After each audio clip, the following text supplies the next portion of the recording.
Buenas, bienvenidos a los universos del arte latinoamericano, patrocinado por Boston Scientific, avanzando la ciencia en pro de la vida.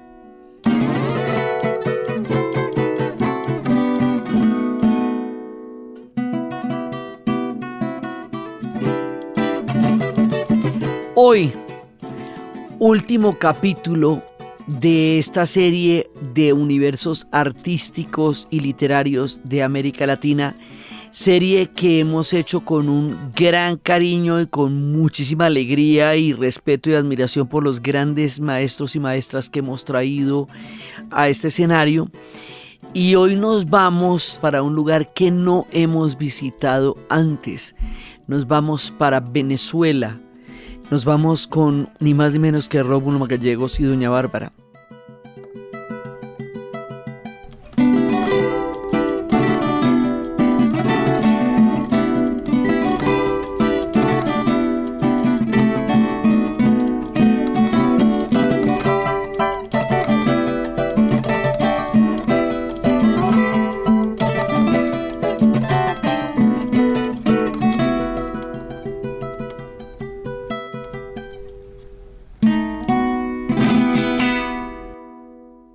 Nosotros empezamos este recorrido en la Bahía Universal de Jorge Amado, luego nos fuimos para la Casa Azul de Frida Kahlo en Coyoacán, luego nos fuimos para Macondo, luego nos fuimos para el Río de la Hechicera de Clarice Lispector, luego nos fuimos para Comala de Juan Rulfo, luego nos fuimos a la Isla Negra de Pablo Neruda, al Reino de este Mundo de Alejo Carpentier, que fue tal vez uno de los capítulos más fantásticos y delirantes, a la increíble poesía y misión de vida de Gabriela Mistral y la poesía en América Latina, a la Aleph de Jorge Luis Borges y todos sus universos fantásticos, a Remedios Varo y la alquimia de lo fantástico, a Juan Carlos Onetti y Santa María, y terminamos en la llanura indomable de Rómulo Gallegos. Así, al crear todos estos universos, creamos un mega universo que es América Latina. Entonces, América Latina es Santa María, es Macondo, es Río, es la alquimia de lo fantástico, es el Aleph, es todo este mundo que hemos estado recorriendo, es el reino de este mundo, son todas estas cosas que nos han permitido mirar caleidoscópicamente desde muchos ángulos y desde muchas perspectivas lo que significa ser latinoamericano y lo que significa la construcción de esta identidad a la que todos estos artistas han contribuido de una manera tan poderosa que nos permita a nosotros un lugar desde donde narrarnos. Ese es el sentido de toda la serie de los universos artísticos y literarios de América Latina.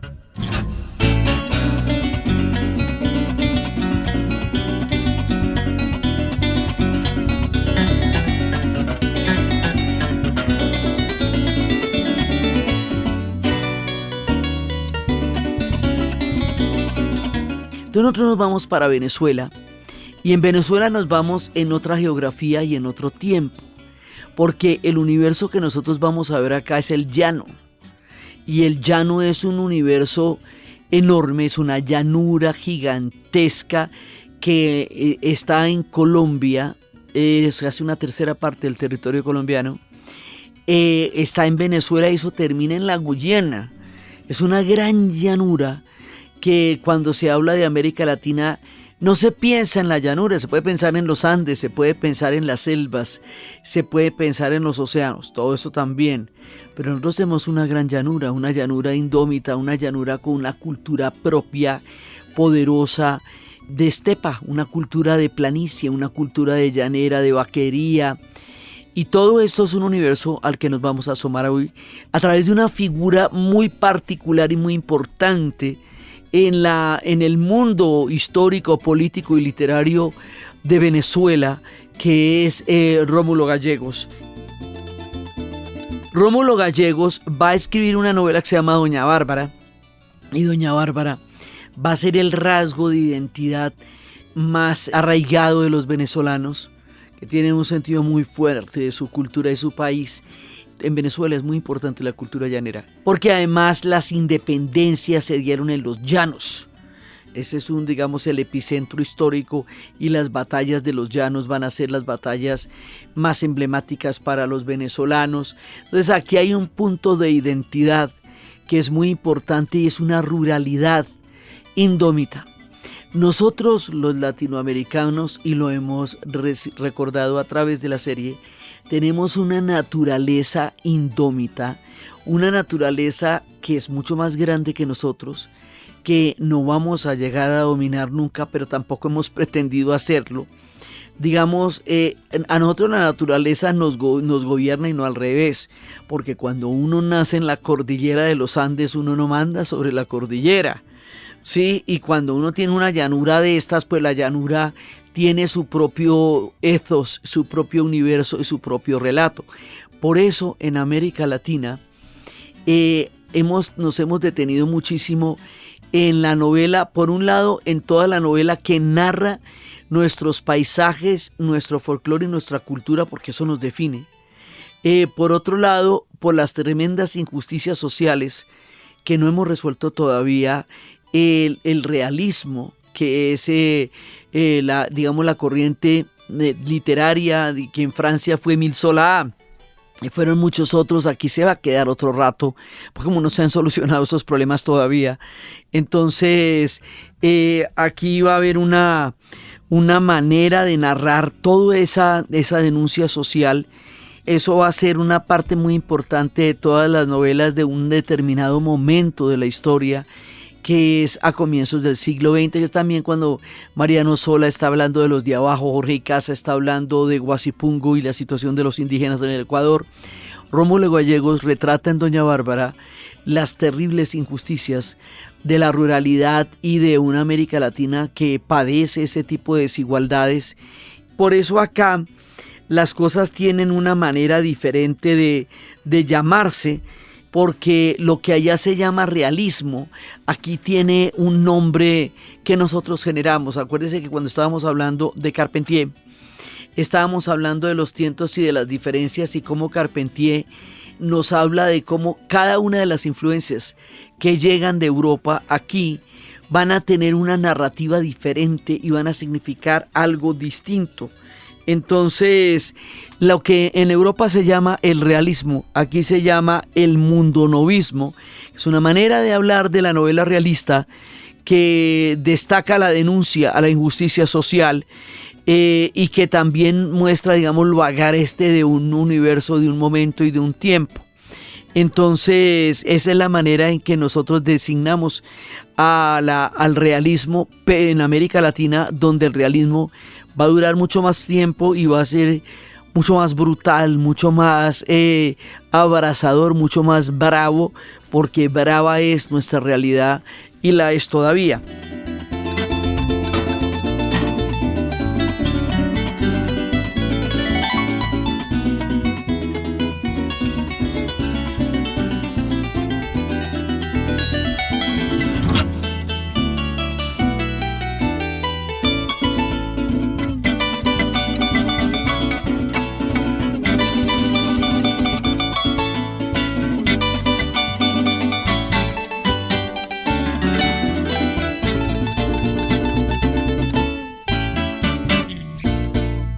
Entonces nosotros nos vamos a meter en este universo donde no habíamos estado, y le damos la bienvenida a los hermanos venezolanos, a nuestro relato, porque de ellos también emanan poderosas fuerzas y poderosas historias y poderosas identidades, sobre todo para los colombianos, que estamos simbióticamente unidos con los venezolanos a través de un mismo vientre, que son 3.000 kilómetros de frontera, hasta arriba, hasta el Catatumbo y hasta la península de La Guajira. Todo eso es una gran frontera común, y nosotros fuimos en alguna época un país común cuando se llamaba la Gran Colombia. Entonces esto hermana dos naciones que han recorrido historias paralelas a lo largo de nuestro tiempo histórico como repúblicas y en el proyecto histórico para llegar a formarlas.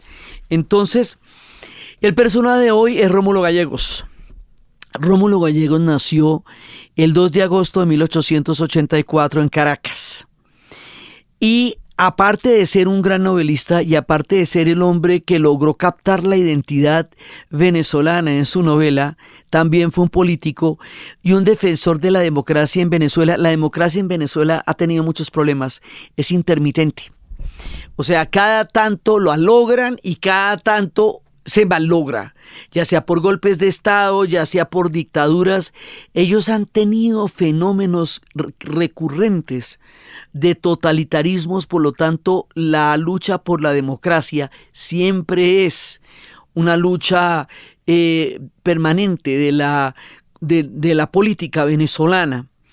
Entonces, este personaje va a estar inscrito dentro de ese contexto histórico y su obra está ligada al profundo amor por su tierra y a la necesidad de reflejar una realidad cultural y social de su país. Está en el mismo momento en que está Gabriela Mistral, en el mismo momento en que está Borges. O sea, estamos nosotros sentando las bases de lo que va a ser el desarrollo de la novela en América Latina y estamos sentando las bases de lo que va a llegar a ser el boom más adelante.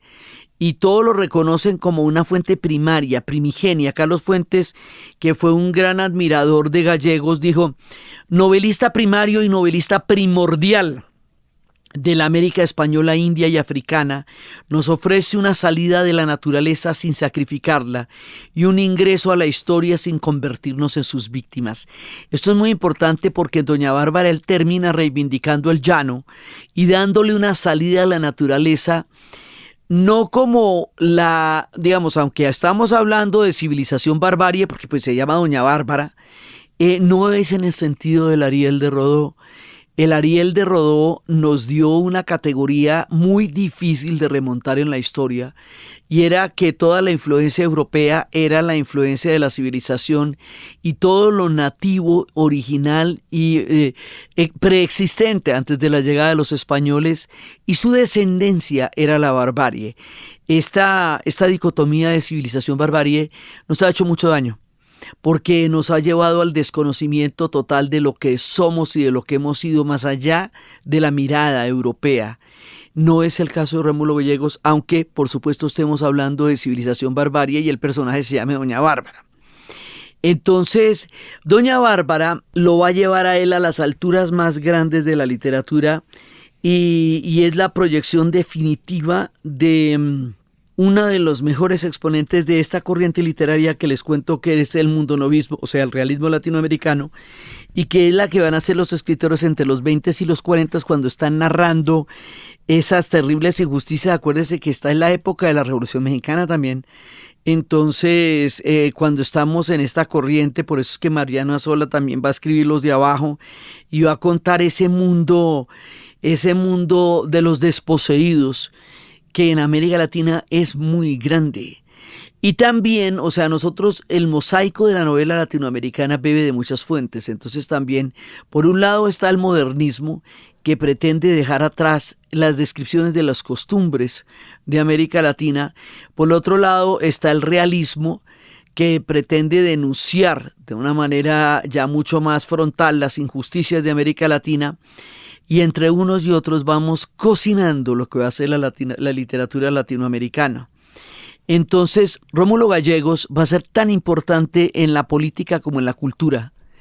Y es tan reconocido en su lucha por la democracia y la justicia social y la modernización de su país como lo es reconocido en la literatura, cosa que pocas veces se da al mismo nivel de importancia. Él va a empezar como periodista, y va a empezar como periodista opositor político a la figura de Juan Vicente Gómez. Juan Vicente Gómez era un dictador. Ellos van a tener varios. Y Juan Vicente Gómez pues va a armar una dictadura terrible, y este sale como periodista opositor total. Le va a tocar irse, le va a tocar el exilio. Y tras la muerte de Gómez en 1935, Gallegos participa en la transición hacia la democracia. Y ahí se va a unir con Eleazar López Contreras. Va a ser nombrado Rómulo Gallegos ministro de Instrucción Pública. Se va a meter a tratar de reformar, todos con la idea de modernizar estos países. y va a llegar a cambiarle el nombre al ministerio por Ministerio de Educación Nacional, y hace unos esfuerzos tan grandes como los que quería hacer Vasconcelos y Gabriela Mistral en México, pero el Congreso, que estaba dominado por los partidarios del antiguo dictador, que se llamaba el gomecismo, por Gómez, y lo presionan tanto y le friegan tanto la vida que lo obligan a dimitir. Y entonces él va a fundar una cosa muy curiosa. En 1941 va a fundar un partido que va a ser muy importante en la política venezolana, que se llama la Acción Democrática. Se le conoce popularmente como los ADECOS. Y ellos van a tener dos partidos durante mucho tiempo, los ADECOS y los copellanos. Y ellos van a tener de ancho como de largo, porque los ADECOS fueron muy, muy progresistas en su momento y fueron muy importantes para, digamos, un poco como lo fue el PRI en México, pero luego ellos se van a desgastar hasta la locura cuando los ADECOS y los copellanos ya en los 90s han cumplido un ciclo de corrupción terrible y se desprestigian políticamente, dan paso a nuevas dictaduras por agotamiento también como proyecto, pero cuando surge como proyecto muy progresista, democrático e importante, y Rómulo Gallegos, entre muchísimas otras cosas, fue el que fue de sus fundadores. Por estas calles la compasión ya no aparece, y la piedad hace rato que se fue de viaje. Cuando se iba la perseguía la policía. Oye, conciencia, mejor te escondes con la paciencia. Total, en 1947 lo eligen presidente de Venezuela, del primer gobierno democráticamente elegido en la historia de Venezuela, por lo que les cuento. Entonces él asume el cargo el 15 de febrero de 1948, se destaca en el momento en que eleva el fisco del Estado por cuenta de la renta petrolera, y el petróleo empieza a definir tanto la vida venezolana como todavía lo define, pero él va a hacer un esquema tributario del 50-50. O sea, 50% para las multinacionales y 50% para Venezuela. Es muy importante porque mucho tiempo después, en el futuro, la OPEP, la Organización Exportadora de Países Petroleros, va a controlar los precios y va a llevar el mundo a la crisis energética, porque los países productores de petróleo generaban la riqueza de la revolución industrial más grande del planeta y sin embargo no percibían sus beneficios. Entonces Venezuela es una pionera en esto, y de hecho Venezuela, con Pérez Alonso, va a ser uno de los fundadores de la OPEP con Arabia Saudita.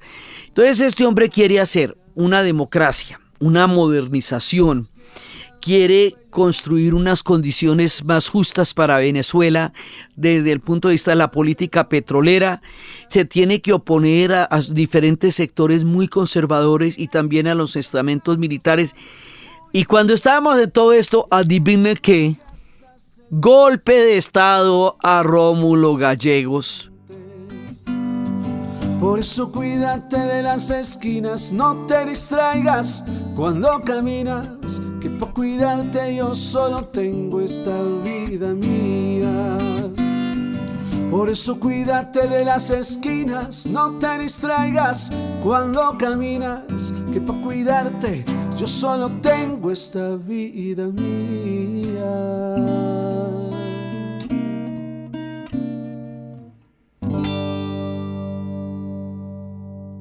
Entonces, esto les pasa con mucha frecuencia. Ustedes van teniendo un caminito y ¡pa! Golpe de estado, totalitarismo, y le tocó irse para el exilio. Y se fue para los Estados Unidos a defender la democracia desde allá. Va a volver a Venezuela en 1948, 10 años de exilio. ¿Usted sabe lo que es eso? 10 años de exilio sin poder volver. Tras la caída de la dictadura de Pérez Jiménez, él regresa, pero ya no va a ocupar cargos públicos, ya como que quedó curado de la cosa. Entonces él, cuando regresa, se dedica a escribir. Y empieza a escribir desde la crítica social y política pues tiene de donde no conoce la cosa, y a los contrastes entre las tradiciones urbanas y las tradiciones rurales. Eso también es un tema muy importante en América Latina. Primero, porque durante muchísimo tiempo hemos sido un continente rural. En la gran mayoría, aún lo somos, digamos, a pesar de nuestras megalópolis y de nuestras grandísimas ciudades, todavía hay una ruralidad vibrante y poderosa en América Latina, y en esa época pues muchísimo más. Entonces además hay como unos contrastes y casi unas dicotomías entre nuestras grandes ciudades, tremendas megalópolis, y una ruralidad que vive en otro tiempo histórico, en otra geografía, en otro universo. Nosotros tenemos, como lo hemos visto ya, universos concéntricos, paralelos, oblicuos en América Latina. Entonces él se dedica al periodismo, a la literatura, empieza escribiendo en teatro, luego en prosa. La primera novela, La Trepadora, no tuvo gran impacto, pero es Doña Bárbara, escrita en 1929, la que lo lanza a ser uno de los grandes escritores de América Latina. Resulta que en 1927, y la vida de él es muy paralela a la de José Eustacio Rivera, quien fue encomendado a hacer la delimitación de la frontera con Venezuela, lo que lo llevaría a la selva y a conocer la vorágine, pues Rómulo Gallegos, y por la misma época también, va a viajar a los llanos venezolanos y va a pasar varias veces en los llanos. En Colombia dicen que cuando una persona va a los llanos, el llano lo seduce y lo enmonta, que no vuelve a salir de ahí. Eso es una de las muchas leyendas que hay de los llanos, que ellos enmontan a la gente y las personas van por raticos por hacer una vuelta y no vuelven de allá. Entonces, esa experiencia va a marcarlo de una manera impresionante y le va a enseñar una Venezuela rural y llanera. El llano es un universo en sí mismo. El llano tiene una relación con la magia, una relación con la inmensidad, una relación con la libertad, una relación con lo indómito. O sea, el llano es una cosa completamente diferente a todo lo que hemos descrito en América Latina y es un universo propio. Tal vez uno solamente lo podría un poco comparar con la pampa, pero el llano es ardiente, caliente, caliente, caliente porque queda en todo el centro de la zona tórrida del planeta Tierra. Eso hierve. La pampa no.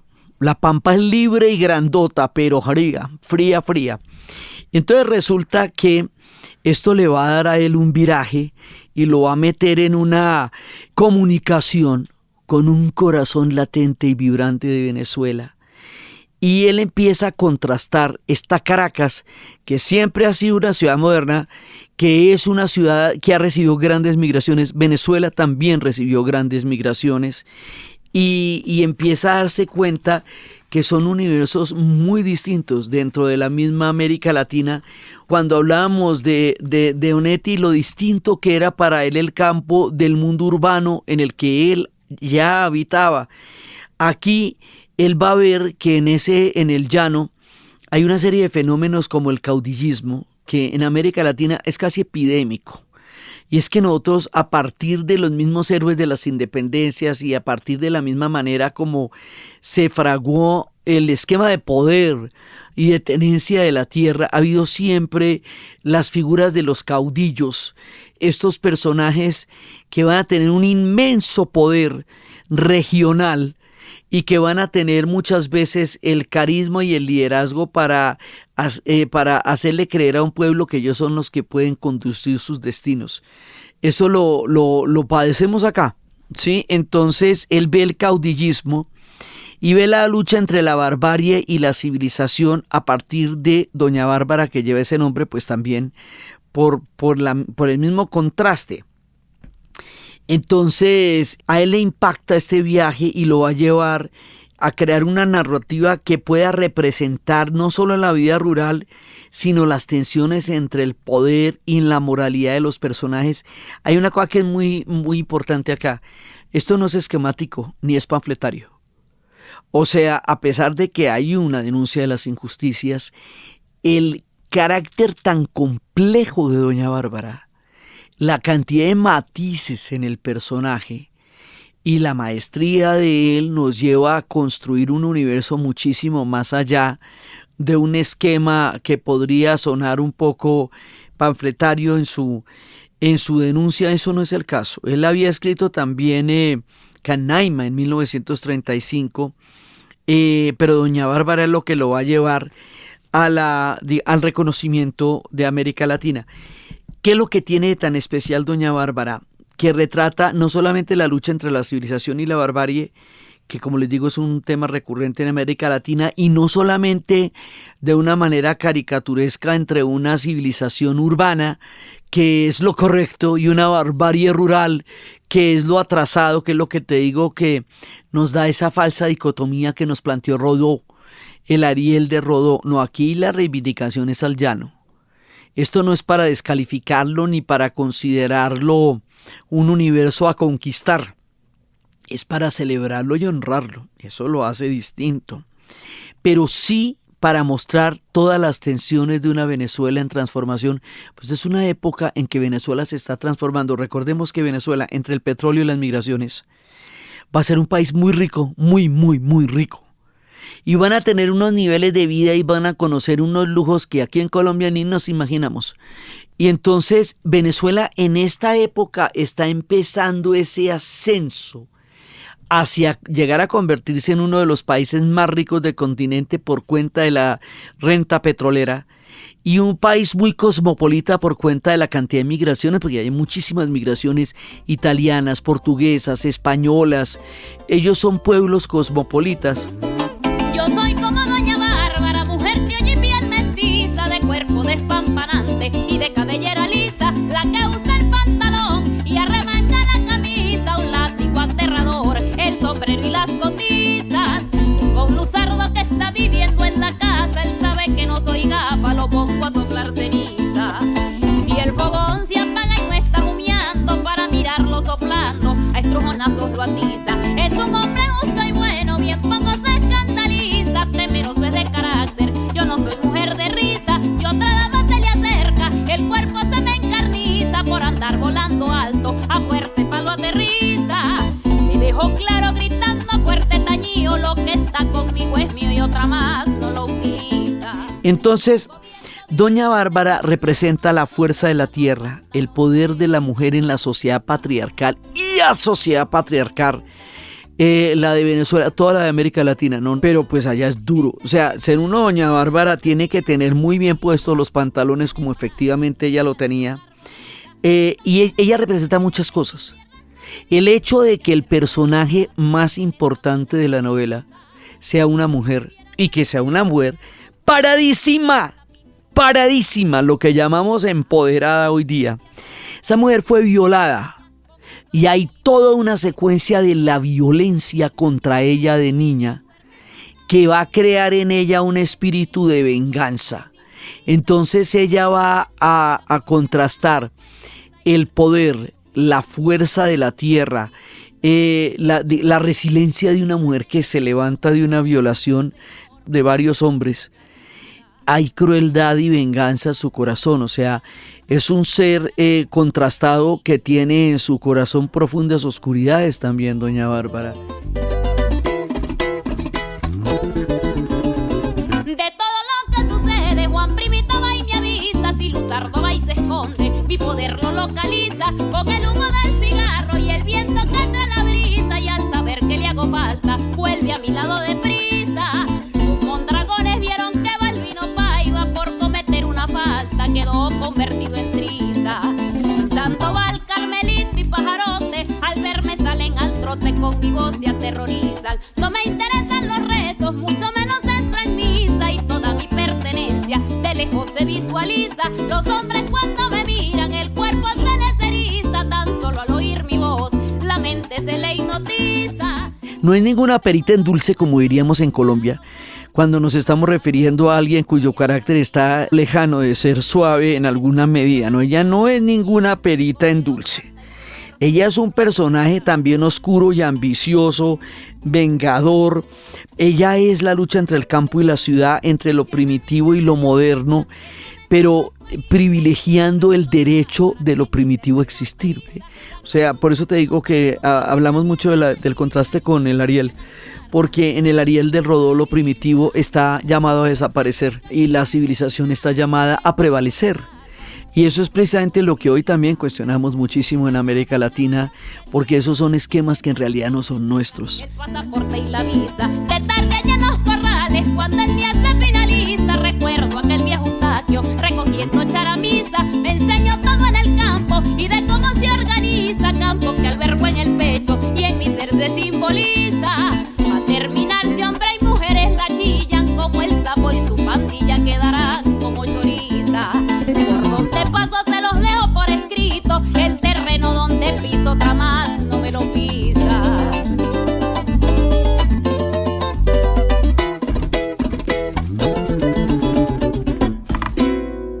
Entonces, esto nos va a llevar a un realismo literario descarnado frente a los ideales románticos que pregonaban en la literatura de la época, porque también en ese momento se escribían novelas como La María, de Jorge Isaacs, que es importante por otras cosas, pero es el romanticismo de una época.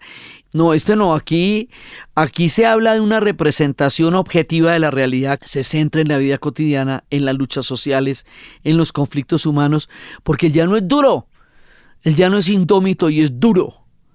Y por eso les digo que aquí se tocan los pies con la vorágine y con la búsqueda de José Eustacio Rivera, que por la misma época está más o menos por el mismo lugar, y va a denunciar en la vorágine las injusticias más aterradoras por cuenta de la explotación del caucho, de la caza arana, con las comunidades indígenas que fueron llevadas casi al exterminio por la brutalidad y genocida práctica de lo que fue la explotación cauchera en esa zona que es también un límite entre Colombia, Venezuela y Brasil. Entonces, en ese momento, el realismo literario refleja los grandes cambios sociales, políticos y económicos, y en Europa están en la industrialización y en las revoluciones sociales, y llega el siglo XX con todo.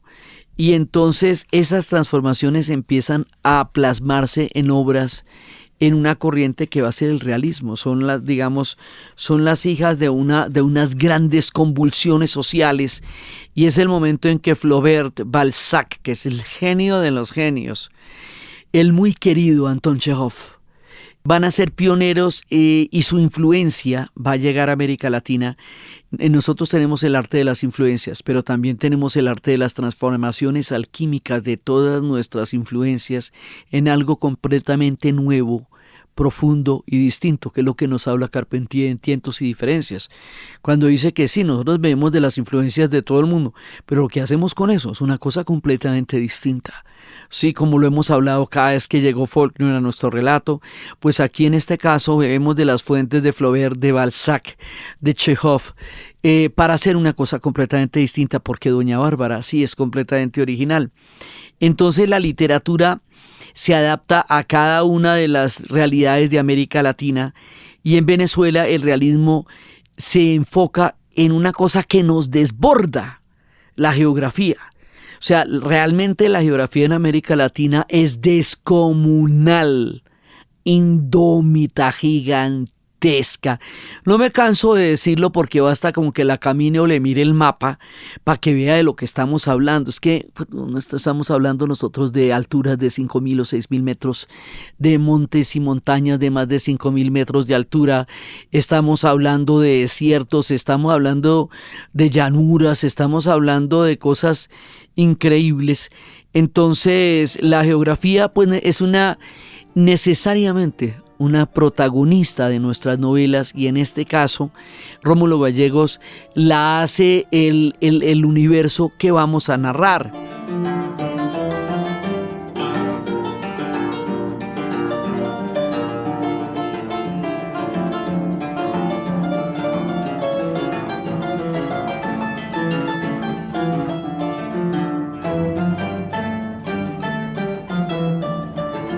Como le digo, lo de las injusticias sociales es tan grave que va a ser también una parte muy importante del relato.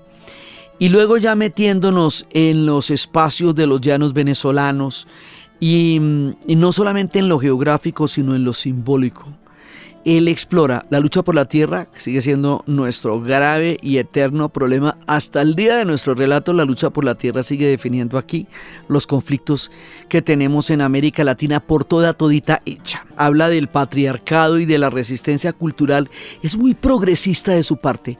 Que doña Bárbara se le pare de frente al patriarcado en esta época, cuando no se hablaba de eso, cuando no se le tenía así identificado. Doña Bárbara es una pionera de los personajes femeninos que habrían de desafiar el mundo en el que nacieron y todas las desventajas históricas con las que llegaron a la cultura.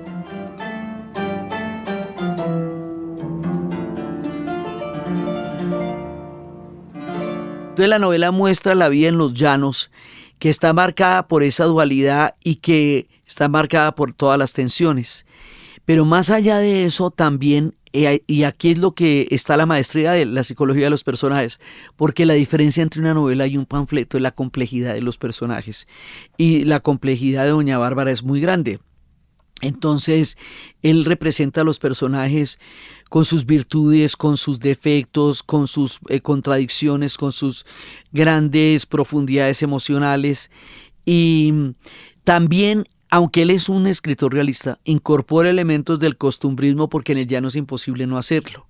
Pues en el llano la cultura simbólica, la vaquería, la relación con lo supernatural. En los llanos es muy particular la relación con manifestaciones de la tierra, con las bolas de fuego, con los espantos, con una cantidad de universos mágicos y fantasmagóricos que pueblan el mundo hasta hoy día de los llanos orientales. Entonces, él incorpora el simbolismo, el folclore, pero en un contexto totalmente distinto al que lo hacía el costumbrismo, que lo hacía solamente la descripción de las costumbres. Esto es para narrar una cosa con muchísimo más profundidad y matices. Y el lenguaje es coloquial. El llanero además es un personaje trovador, creador de historias, de ficciones, un personaje de largas distancias que es capaz de cantar de un extremo a otro el sentir y la necesidad del llano, porque en esas enormes llanuras viajan las voces a unas distancias que uno no se imagina. Es una tierra donde ponen la oreja en la tierra y saben 4 o 5 horas antes si la gente está cabalgando en esa dirección. Muchas cosas en el llano no las puede explicar. Y todo lo que él trató de hacer en la política, ¿no? También aquí trata de buscar la justicia social, la democracia, demostrar las luchas de clases. Todo lo que él intentó hacer y abordó en la política lo muestra en la literatura, y también por eso es que es tan rica, porque trae el realismo, pero también trae el costumbrismo, el folclore, la realidad del llano, pero también su universo simbólico. Trae todas estas cosas, el producto de la experiencia de su vida en la política, en el llano y en la Venezuela misma y en el exilio. Todo esto lo va a incorporar. Y resulta que doña Bárbara, como tal, es la historia de una mujer que es poderosa, pero también es cruel, y ella es dueña de una hacienda que la va a llamar El Miedo. Y esa hacienda es el punto de poder de ella, es su universo. Ella tiene en su corazón heridas profundas. Ella fue violada y abusada. Y eso la va a convertir en una vengadora tremenda de lo que ella vivió. De más allá de Cunaviche, de más allá de Sinaruco, de más allá del Meta, de más lejos que nunca, decían los llaneros del Arauca, para quienes, sin embargo, todo está siempre ahí mismito, detrás de aquellas matas. Eso es una de las características del llano, y es que en el llano las distancias son enormes y siempre parece que todo estuviera detrás de la siguiente mata, porque las matas no son muchas. La vegetación es poca porque esto es más bien árido. Y entonces dice que su belleza y su sensualidad la llevaban a convertirse en una cacica, figura que nosotros hablamos para los jefes de las comunidades indígenas, que usa la manipulación y la violencia para expandir su dominio, arrebatando tierras y recursos a sus vecinos, incluyendo a la familia Luzardo. Eso es particular porque los hombres generalmente hacían eso. Arrebataban las tierras de su vecino, le quitaban las tierras a los de al lado, siguen haciendo, acumulan tierras. Eso es una historia vieja, pero que lo haga una mujer, pues no se ha visto. Entonces le quitó las tierras a los Luzardo, y los Luzardo, Santos Luzardo es un joven abogado que hereda la hacienda Altamira y regresa a la región para recuperar la propiedad de su familia. Cuando se da cuenta que doña Bárbara les ha quitado todas estas tierras y pues la formidable belleza de ella le llama la atención, a ella le gusta a él y le despierta viejas pasiones. Y doña Bárbara le echa a los perros, como decimos acá, lo intenta seducir, pero resulta que, y aquí nos vamos a meter con una beta, una de las características más particulares de la narrativa latinoamericana se llama la telenovela. Y la telenovela tiene en Venezuela uno de sus más grandes filones. Sí, y esto también es muy importante. Usted no nos alcanza a entender, ustedes no nos pueden entender si no ven nuestras telenovelas, porque ahí están reflejados un montón de cosas nuestras. La telenovela es un relato bastante retorcido que también llamamos culebrón. Y esto no está exento del relato de doña Bárbara, porque ¿cómo le parece que a doña Bárbara le gusta a Santos Luzardo, pero a Santos Luzardo le gusta es Marisela, la hija de doña Bárbara, a la usanza de este tipo de novelas? Doña Bárbara no quería ser madre, y cuando tuvo su hija la apartó de ella y la crió lejos. Entonces, por estas historias que narran las novelas, este hombre se enamora de Marisela, y es con ella que va a tener su amor y su pasión, pero como a doña Bárbara le gusta a Santos Luzardo, entonces le jura la guerra a su hija Marisela y a Santos Luzardo y busca la manera de deshacerse de la hija y bueno ya. Pero al final triunfa porque doña Bárbara, siendo un personaje complejo, doña Bárbara pues también es capaz de bondad y también es capaz de reconocimiento y también es capaz de enmienda. No es un personaje condenado, ella, como le digo, es llena de matices. Entonces doña Bárbara es capaz de reconocer el amor legítimo entre ellos dos, el amor verdadero entre ellos dos, porque pues, si no, ¿cómo se hacen las novelas sin el amor verdadero? Y finalmente, cuando doña Bárbara, después de haber dado toda la guerra que ustedes se puedan imaginar, después de este personaje tan fuerte, cuando ella reconoce que el amor entre Santos Luzardo y Marisela es algo que está más allá de ella misma y que ella no puede influir ahí, entonces deciden más bien dejarles todas las tierras a ellos dos, con lo cual culmina el propósito fundamental de Santos Luzardo, que era recuperar las tierras, dejarles toda la herencia y desaparecerse en el llano.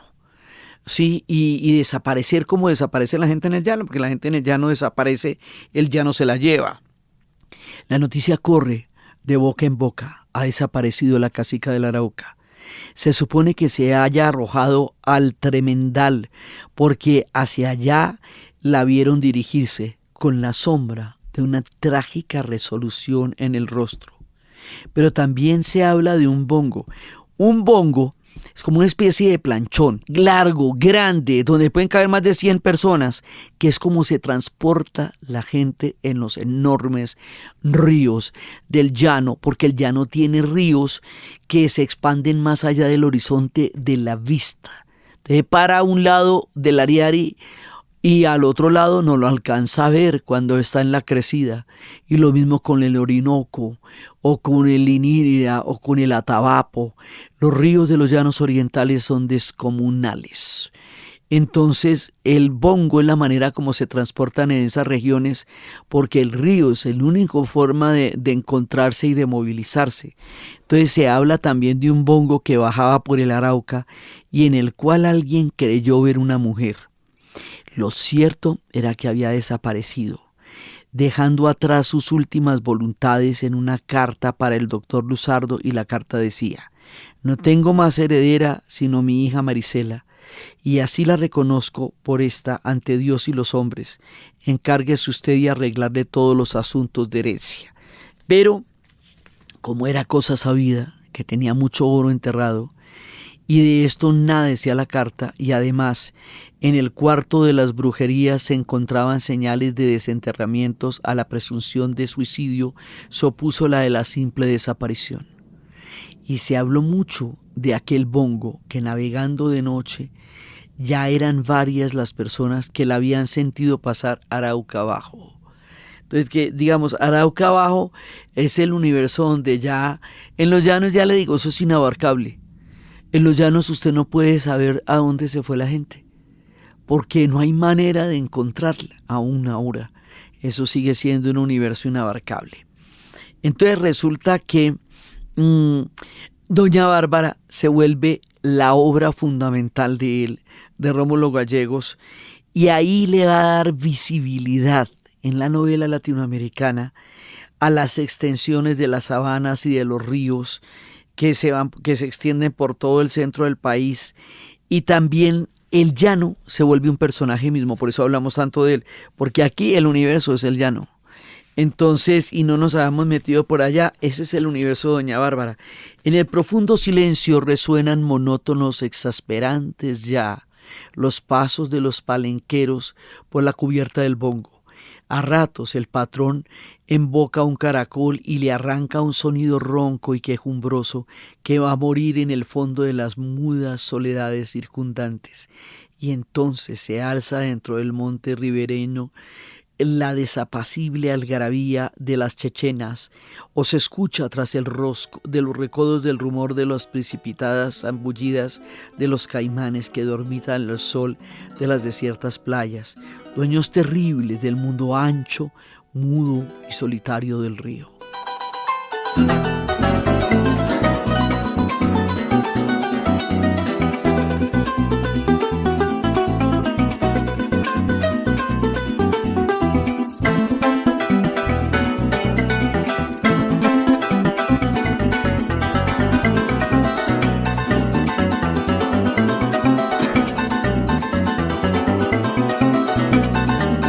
Esos son partes de la descripción del llano, los rumores de la llanura arrullándole el sueño, como en los claros días de la infancia, el rasgueo del cuarto del caney de los peones, los rebuznos de los burros que venían buscando el calor de las humaradas, los mugidos del ganado en los corrales, el croar de los sapos en las charcas de los contornos, la sintonía persistente de los grillos sabaneros y aquel silencio hondo de soledades infinitas, de llano dormido bajo la luna, que era también cosa que se oía más allá de todos aquellos rumores.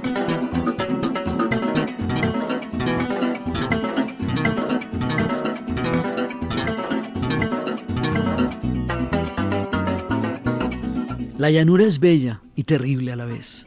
En ella caben holgadamente hermosa vida y muerte atroz. Esto es una realidad ya. Está acecha por todas partes, pero allí nadie la teme. El llano asusta, pero el miedo del llano no enfría el corazón. Es caliente como el gran viento de la soleada inmensidad, como la fiebre de los esteros. El llano enloquece, y la locura del hombre de la tierra ancha y libre es ser llanero siempre.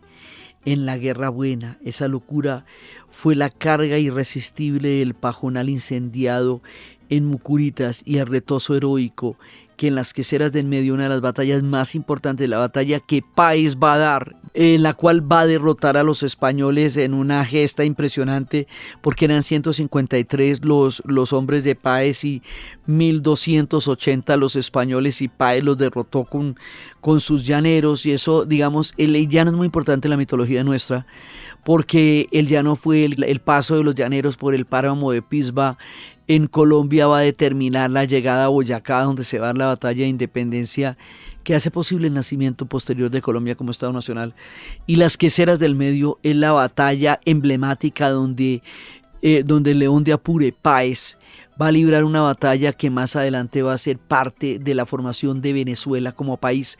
Por eso les digo que aquí el tema identitario es muy grande.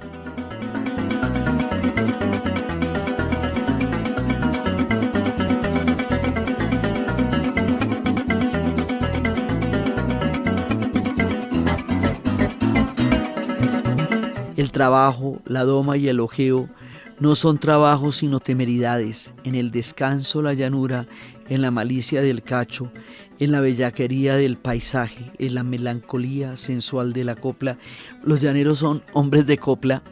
Todo lo que pasa en el llano se vuelve copla por la noche.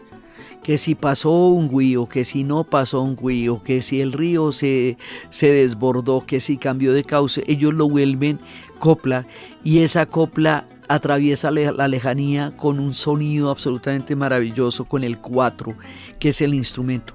El hombre de la llanura era ante la vida indómito y sufridor, indolente e infatigable, en la lucha impulsivo y astuto, ante el superior indisciplinado y leal, con el amigo receloso y abnegado, con la mujer voluptuoso y áspero, consigo mismo sensual y sobrio, en sus conversaciones malicioso e ingenuo, incrédulo y supersticioso, en todo caso alegre, melancólico y positivista y fantaseador, humilde a pie, soberbio a caballo, todo a la vez, sin estorbarse, como están los defectos y las virtudes en las almas nuevas.